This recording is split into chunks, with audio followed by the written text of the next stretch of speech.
దేవుని పరిశుద్ధ నామానికి దేవుని మన ప్రభును ప్రియ రక్షకును అయిన యేసు ప్రభు యొక్క నామంలో దేవుని సన్నిధికి కూడి వచ్చినటువంటి మీ అందరికీ కూడా పేరు పేరు వరుసన వందనాలు చెల్లిస్తున్నాను. అయితే నా ప్రియమైనటువంటి వాళ్ళరా, మరి అసలు ఈ దేశాలు ఎట్టిపోతున్నాయో, ఈ ప్రజలు ఎట్టిపోతున్నారు, ఈ పరిస్థితులు ఎట్టిపోతున్నాయో మరి మనం చూస్తూ ఉన్నప్పుడు మనకి ఇదంతా కూడా మరి దేవునిలో ఒక భయాన్ని కలగ చేయాలి. దేవునిలో యథార్థతగా నడవగలిగిన ఒక నిజమ సత్ప్రవర్తన మనకు కలగ చేయాలి. అవును, దేవుని వైపు చూసేటువంటి వరంగా ఉండాలి. యేసు వైపు చూసేటువంటి వరంగా ఉండాలి. ఆయన వాక్యానుసారంగా జీవించేటువంటి వరంగా ఉండాలి. ఆయన వాక్యానుసారంగా జీవించటము అంటే నా ప్రియమైన వాళ్ళరా, అది కష్టమే అవ్వచ్చు. కానీ ఎప్పటికైనా మనం వాక్యానుసారంగా జీవించాలి. రేపు ఆయన ముందు నిలబడినప్పుడు మనలో ఉన్నటువంటి ఆ లోటులు పాటలు ఏమున్నాయో వాటన్నిటినీ కూడా ఇక్కడే మనం సరిదిద్దుకోవాలి. ఈ భూమి మీద ఉండగానే మనల్ని మనం వాక్యంతో కట్టుకోవాలి. దేవుని ఆత్మతో నింపబడాలి. దేవుని ఆత్మతో నింపబడినప్పుడు మనలో ఒక భయం అనేది కలుగుతుంది. మనలో ఒక యథార్థత అనేది కలుగుతుంది. మనలో ఒక ధైర్యం అనేది కలుగుతుంది. నా ప్రియమైనటువంటి వాళ్ళ, అటు యథార్థత, అటు ధైర్యం, అటు భయం మనకి ఎవరి యందు ఉండాలి? మనల్ని సృష్టించినటువంటి ఆ దేవుని యందు ఉండాలి. ఈ సృష్టికర్త అయినటువంటి, ఈ సృష్టికి మూలకారకుడు అయినటువంటి ఆయన యొక్క స్వరూపంలో, ఆయన యొక్క పోలికలో మనల్ని సృజించాడు కదా. మరి ఆయన పోలికలు ఎందుకు సృజించాడు? ఆయన వలె మనం మారాలని, ఆయన వలె మనం మారాలని. అందుకనే దేవుని యొక్క వాక్యం ఏమంటుందంటే, క్రీస్తు కలిగిన మనస్సు మీరును కలిగి ఉండండి. అవును, ఆయన మనస్సు మనకు ఉండాలి. ఆయన ప్రేమ మనకు ఉండాలి. ఆయనలో మనం జీవించాలి. ఆయనలో మనం నడవాలి. నా ప్రియమైనటువంటి వాళ్ళరా, ఆయనలో మనం నడుస్తూ ఉన్నప్పుడు, ఆయనతో కలిసి సహజీవనం చేస్తూ ఉన్నప్పుడు మనకున్నటువంటి ప్రతి పరిస్థితిని కూడా ఆయన చూస్తున్న దేవుడు. ఆయన పైనుండి తొంగి చూస్తున్నాడు. అందుకనే అంటాడు కదా, నేను మీ కొరకు చింతిస్తున్నాను అంటున్నాడు. మన కొరకు ఆయన చింతిస్తున్నాడు. కానీ మనం ఏం చేస్తున్నామంటే, మన చింతలన్నీ మన మీద పెట్టుకుని, మన భారాలన్నింటినీ మన మీద పట్టుకుని ప్రయాసపడుతున్నాం, చింతపడుతున్నాం, దిగులు పడుతున్నాం, మరి నిరాశపడుతున్నాం. ఎప్పుడైతే ఈ చింతపడి, నిరాశపడి, దిగులు పడుతూ ఉంటామో మనకి అనారోగ్యాలు వస్తూ ఉంటాయి, మనకి బలహీనతలు వస్తూ ఉంటాయి. అవును నా ప్రియమైనటువంటి వాళ్ళరా, ఆ బలహీనత నుంచి మరి ఇప్పుడు చూస్తే ఎక్కడ చూడు ఎవరిని కదిలించు, మాకు ఈ బాధ ఉందండి, ఈ వేదన ఉందండి, ఈ సమస్య ఉందండి అని చెప్పేటువంటి వారే. కానీ మన కొరకు చింతించేటువంటి దేవుడు ఒకడు ఉన్నాడు. ఆయన మనను ఈ భూమి మీద సృజించాడు. మనకేం కావాలో ఆయనకి తెలుసు, మనకేం అక్కరో ఆయనకి తెలుసు, మన పరిస్థితిని ఎప్పుడు మార్చాలో ఆయనకి తెలుసు. కనుక ఆయనని కనుక మనం ఎరిగి ఉంటే, నా ప్రియమైనటువంటి వాళ్ళరా, ఆయన క్రీస్తుని మనం ఎరిగి ఉండాలి. క్రీస్తుని ఎరిగి ఉండాలంటే ఆయన ఉత్తముడని రుచి చూసి తెలుసుకోవాలి. కనుక నా ప్రియమైన వాళ్ళరా, ఏదో విన్నాం, ఏదో ప్రార్థన చేసాం, ఏదో వాక్యాన్ని చదువుకున్నాం అనుకోవటం కాదు. కానీ దయచేసి మనందరము కూడా దేవుని వాక్యం మీద దృష్టి నిలపాలి. ఆ సన్నిధి మీద మనం దృష్టిని నిలపాలి. అయితే యెషయా గ్రంథం 53వ అధ్యాయము లో 53, 54 నా దగ్గర బైబిల్ లేదు, నాకేమో గుర్తు ఉండదు.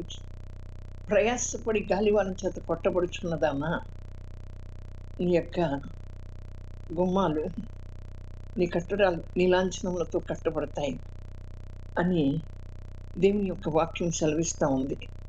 ప్రయాసపడి మనం దేని కొరకు ప్రయాసపడుతున్నాం, ఎక్కడ ప్రయాసపడుతున్నాం? మన ప్రయాస అంతా ప్రసంగి గ్రంథంలో దేవుని యొక్క వాక్యం అంటుంది, నా ప్రియమైన వర్ణన సమస్తము వ్యర్థమే. మరి సొలొమోను అంటాడు, నేను ప్రయాసపడిందంతా కూడా సమస్తము వ్యర్థమే, సమస్తము వ్యర్థమే. సూర్యుని కింద జరుగుతున్నదంతా కూడా సమస్తము వ్యర్థమే. అవును, వ్యర్థమా అయినటువంటి దానికోసం ప్రయాసపడుతున్నాం. ఈ లోకంలో ఎంత ప్రయాస, ఎంత నిట్టూర్పులు, ఎంత బరువులు, ఎంత బాధలు, ఎంత కష్టాలు ఒకసారి అనుభవిస్తున్నామో ఇదంతా ప్రయాసే. అందుకని ఆదికాండంలో దేవుడు అంటాడు, అదే ఆదాము అవ్వలు దేవుని మాటను వినకుండా, దేవుని మాటకు లోబడకుండా ఆయన ఆజ్ఞని అతిక్రమించినప్పుడు, నా ప్రియమైనటువంటి వల్ల దేవుడు ఏమంటాడు, మీ బ్రతుకు దినాలన్నీ కూడా ప్రయాసతో బ్రతుకుతారు అని చెప్తాడు. ఆ రీతిగా మరి బ్రతుకు దినాలన్నీ కూడా మనం ప్రయాసపడుతూనే ఉన్నాం. అవును, నా ప్రియమైనటువంటి వల్ల ఈ రీతిగా మనం ప్రయాసపడుతూ అయితే ఏం చేస్తున్నాము అంటే, ఈ పనికి మాలిన ప్రయాస, ఈ వ్యర్థమైనటువంటి ప్రయాసని మనం గమనించుకోలేకపోతున్నాం. దేని కొరకు ప్రయాసపడాలి? మరి నా యందు ప్రయాస ఏనాటికి వ్యర్థం కాదంటుంది దేవుని యొక్క వాక్యం. నా యందు నిరీక్షణ సిగ్గుపరచుందు అంటుంది దేవుని యొక్క వాక్యం. నా ప్రియమైనటువంటి వలన అట్టి ప్రయాసను మనం వ్యర్థం చేసుకోకూడదు. అయితే ఆయన యందు మనం నిరీక్షణ ఉంచవలసినటువంటి వరంగా ఉంటున్నాం. ఆయన యందు ప్రయాసపడవలసినటువంటి వరంగా ఉంటున్నాం. ప్రయాసపడి భారం మోసుకొని కూర్చున్న వాళ్ళన నా ఎద్దకు రండి, మీకు విశ్రాంతిని కలగచేస్తాను అంటుంది దేవుని యొక్క వాక్యం. అయితే నా ప్రియమైన వలన మనం మన భారం అంతా అది ఏ భారమై ఉండాలి? మనం ఏం ఆలోచన చేస్తామంటే, ఈ కుటుంబ భారాన్ని గురించి ఆలోచన చేస్తాం, బిడ్డల భారాన్ని గురించి ఆలోచన చేస్తాం, మన మనుగడని గురించి ఆలోచన చేస్తాం, మన జీవనోపాధిని గురించి ఆలోచన చేస్తాం, ఈ భారాలన్నిటిని గురించి ఆలోచన చేస్తాం. కానీ అక్కడ దేవుడు ఏమంటున్నాడు, భారం, ఏ భారం? ఆయన యొక్క కాడిని మనం ఎత్తుకోవాలి. ఆ కాడి సులువైనటువంటిది. అవును, నా ప్రియమైన వల్లరా, ఆయన దీన మనస్సు కలిగినటువంటి వాడు, ఆయన సాత్వికుడు కనుక ఆ సాత్వికుని యొక్క భారం ఏంటి అంటే, ఈ లోకంలోకి వచ్చి ఈ లోకంలో మనల్ని అందరినీ కూడా పాపం నుంచి, శాపం నుంచి విడిపించి ఆయన అంటే తన బిడ్డలుగా ఎందుకు చేసుకున్నాడు అంటే, నశించిపోతున్నటువంటి వారిని వెతికి రక్షించడానికి ఈ లోకంలోకి వచ్చాడు. నా ప్రియమైనటువంటి వాళ్ళరా, అవును. అయితే దేవుడు భారం మోస్తున్నారు అంటున్నాడు. దేవుని యొక్క భారాన్ని మొయ్యాలి మనం, ఈ లోక భారాలన్నీ కూడా. అందుకే ఒక మాట ఉంటుంది కదా, అక్కడ ఏమంటాడు, మొదట అది మనకి సులువైనటువంటి వాక్యమే, నా నీతిని నా రాజ్యాన్ని మొదట వెతకండి అంటాడు. మొదట మనం దేవుని యొక్క నీతిని, దేవుని యొక్క రాజ్యాన్ని వెతికితే మీకు కావలసిన సమస్తాన్ని నేను ఇస్తానంటాడు. మనకు కావలసిన సమస్తాన్ని ఆయన ఇస్తాడు. ఆయన నీతిని, ఆయన రాజ్యాన్ని ఎదిగితే, ఆయన రాజ్య భారాన్ని మనం మోస్తే మన భారాలన్నీ కూడా ఆయన మోస్తాడు. కనుకనే నా ప్రియమైనటువంటి వాళ్ళ, ఏ భారం ఉన్నప్పటికీ కూడా, ఏ బరువు ఉన్నప్పటికీ కూడా, ఆ బరువు భారాలన్నింటినీ కూడా దేవునికి అప్పచెప్పి, నీ భారాన్ని మోస్తాను ప్రభువా. అది ఏ భారం? ఆత్మల భారం. ఏ భారం? ఆత్మల భారం. ఆ ఆత్మల భారాన్ని మోస్తాను ప్రభువా. నీ యొక్క కాడిని నేను ఎత్తుకుంటాను ప్రభువా. నీ కాడి సులువైనటువంటిది, నీవు సాత్వికుడవు ప్రభువా అని మనము ఆయన దగ్గరికి వచ్చినట్లయితే ఆ భారాన్నంతటిని మోస్తా ఉన్నప్పుడు మనకు ఆయన ఏం చేస్తాడు అంటే సులువుగా మన ప్రయాసలన్నిటి నుంచి కూడా విడిపించేటువంటి దేవుడిగా ఉంటాడు నా ప్రియమైన వాళ్ళన. కనుక మనం ఏం చేయాలి అంటే మన భారాన్నంతటిని కూడా ఆయనకు అప్పచెప్పాలి. ప్రయాసపడి గాలి వాన చేత కొట్టబడుచున్నటువంటి దానా ప్రయాసం, మన ప్రయాసం వ్యర్థం కాకూడదు. మరి పేతురు అంటాడు, రాత్రంతా ప్రయాసపడ్డాను, రాలేదు ప్రభు నాకు జయం. ఎప్పుడు పడ్డాడు? రాత్రంతా ప్రయాసపడ్డాడంట. నాకు ప్రభు నాకు జయం రాలేదు ప్రభా అన్నాడు. ఎందుకనంటే మనకి జయం రాంది మన ప్రయాసలో ఆయన మాట, ఆయన యొక్క వాక్యం, ఆయన యొక్క దృష్టి మన మీద ఉండకపోతే, మన తెలివి, మన జ్ఞానం, మన ఆలోచన, ఈ లౌకిక జ్ఞానాలతో మనం నింపబడితే మన ప్రయాసలు వ్యర్థమైపోతాయి. మరి అక్కడ పేతురు మాట్లాడినట్లుగా మరి రాత్రంతా ప్రయాసపడ్డాను, రాలేదు ప్రభు నాకు జయం అన్నాడు కదా. అవును, రాత్రంతా ప్రయాసపడ్డాడు. ఆయన చేపలు పట్టేటువంటి జాలరి, ఎక్కడ వలలు వేస్తే ఎక్కడ చేపలు పడతాయో తెలుసు, కానీ దేవుడు లేకుండా ప్రయాసపడ్డాడు. దేవుడు లేకుండా ప్రయాసపడ్డాడు. కనుక ఆ దేవుడు వచ్చి యేసు ప్రభు ఆయనతో మాట్లాడిన తర్వాత ఆయన ప్రయాసపడితే ఏమైంది? జయం వచ్చింది. వలలు పిగిలిపోయినంతగా విస్తారంగా చేపలు పడ్డాయి. అట్లాగే గాలి వాన చేత కొట్టబడింది ఆ ధోని. యేసు ప్రభు ధోనిలోకి వచ్చిన తర్వాత ఆ గాలి వాన చేత కొట్టబడింది. అలాగే మన జీవితాల్లో ఎన్నో గాలి వానలు, ఎన్నో తుఫానులు మన ప్రయాణంలో, ఆత్మీయ ప్రయాణంలో, మన కుటుంబ జీవితంలో ఎన్నో బీభత్సాలు. అయితే నా ప్రియమైనటువంటి వాళ్ళరా, మన యొక్క జీవితం అనేటువంటి ఈ నావలోకి యేసు ప్రభుని ఎక్కించుకున్నామా? వారక్కడ యేసు ప్రభుని ఎక్కించుకున్నప్పుడు ఆ గాలి తుఫానులు కూడా ఆగిపోయాయి. అలాగే మన జీవిత నావలో యేసు ప్రభుని కనుక ఎక్కించుకున్నాము అనుకుంటాం, కానీ మనం ఎక్కించుకోమని నా ప్రియమైనటువంటి వాళ్ళరా.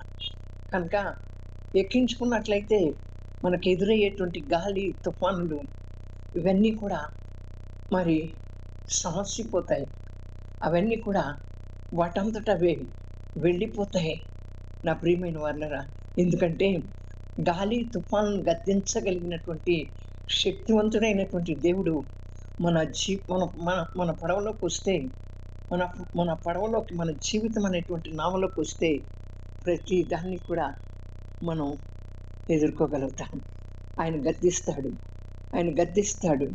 ఆయన గద్దించినప్పుడు ప్రతి తుఫాను, ప్రతి గాలి అణిగిపోయింది నా ప్రియమైనటువంటి వాళ్ళరా. కనుక మరి ప్రయాసపడి గాలి వాన చేత కొట్టబడుచున్నదానా, నీ గుమ్మాలు నీలాంఛనములతో కట్టబడతాయి. అక్కడ ఇంకా కిందకి చదివితే వాక్యాలు ఉన్నాయి.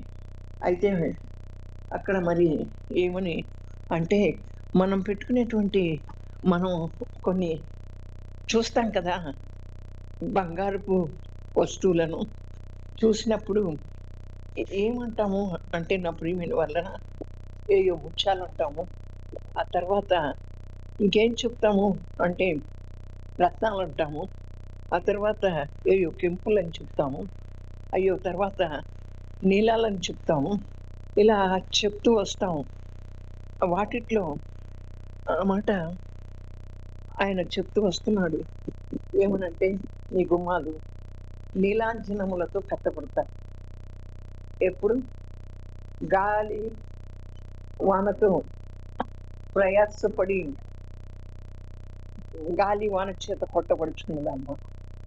మనం ప్రయాసపడుతున్నాం, మనం దేవుని పనిలో ప్రయాసపడుతున్నాం, దేవుని భారాన్ని మోస్తున్నాం. దేవుని భారాన్ని మోసి దేవుని పనిలో ప్రయాసపడితే ఎన్నో గాలి వానలు ఎదురవుతాయి.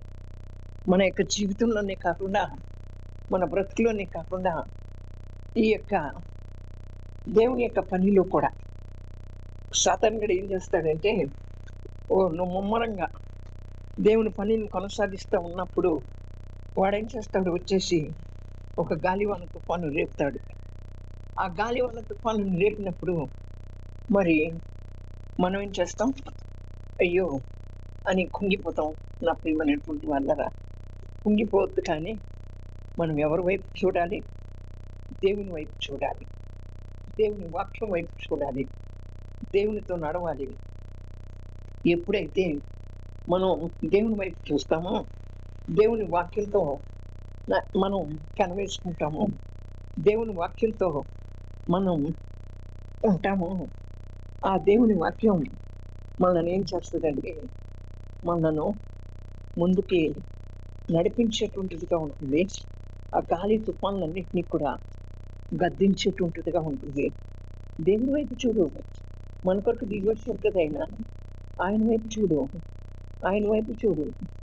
దేని వైపు చూడవాక, గాలి తుఫాన్ల వైపు చూడవాక, మరి దేని వైపు కూడా మనం చూడకూడదున్నప్పుడు వల్ల మనల్ని పుట్టించి మన కొరకు దిగొచ్చిన తన వాక్యాన్ని ఇచ్చి, తన ప్రాణాన్ని ఇచ్చి, తన జీవాన్ని ఇచ్చి, మనం ఈ భూమి మీద బతికేటట్టుగా చేసి మనను ఈ భూమి మీద నడిపిస్తున్నటువంటి ఆ యొక్క కృప కలిగినటువంటి ఆ దేవుని వైపు మనం చూడాలి. అవును, ఆ దేవుని వైపు చూస్తే ఏ గాలి తుఫాన్లైనా మనల్ని ఏమి చేయలేవు. అవి వాటి మీదగా మనం నడిచేటువంటి శక్తిని దేవుడు మనకి ఇస్తాడు. అవి మనను దాటి వెళ్ళిపోతాయి. నా ప్రియమైనటువంటి వాళ్ళ, అవి మన తల మీదుగా వెళ్ళిపోతాయి. కనుక మనం దేని వైపు చూడాలి? దేవుని వైపు చూడాలి. అప్పుడే అని అంటే అప్పుడు దేవుడు ఏం చేస్తాడు అంటే, మనను దాటించి మనను తన యొక్క కృపతో నింపి మనను మన చేయి పట్టుకుని నడిపించి, నేను నీతో ఉన్నాను బిడ్డ, నేను నిన్ను నడిపిస్తున్నాను. నీకు ఇదిగో ఇక్కడుంది 54వ అధ్యాయము 11వ వచనంలో, ప్రయాసపడి గాలివాన చేత కొట్టబడి ఆదరణ లేక ఉన్నదన్నా, నేను నీలాంఛనములతో నీ కట్టడములను కట్టుకుని, నీలములతో నీ పునాదులు వేస్తున్నాను, మాణిక్యమణులతో నీ కోట కొమ్ములను, సూర్యకాంతములతో నీ బొమ్మలను కట్టుతాను, ప్రశస్తమైన రత్నములతో నీకు సరిహద్దులను ఏర్పరుస్తాను. దేవుడి ఇచ్చినటువంటి వాక్యాలు, దేవుడి వాక్యాన్ని మనందరి వినికిడిలో దీవించి ఆశీర్వదించి ఫలభర్త్యం చేయండి. పరిశుద్ధుడా, ప్రేమాస్వరూపి, ఆశ్చర్యకరమైన ప్రభుత్వానికి స్తోత్రాలు. మీ కృప చూపించారు. వచ్చిన ప్రతి వీడిని జ్ఞాపకం చేస్తున్నారు. నన్ను కూడా జ్ఞాపకం చేస్తున్నారు ప్రభా. నాయన, మరి ప్రయాసపడి గాలి మనం చదువు పట్టబడుతున్నాం.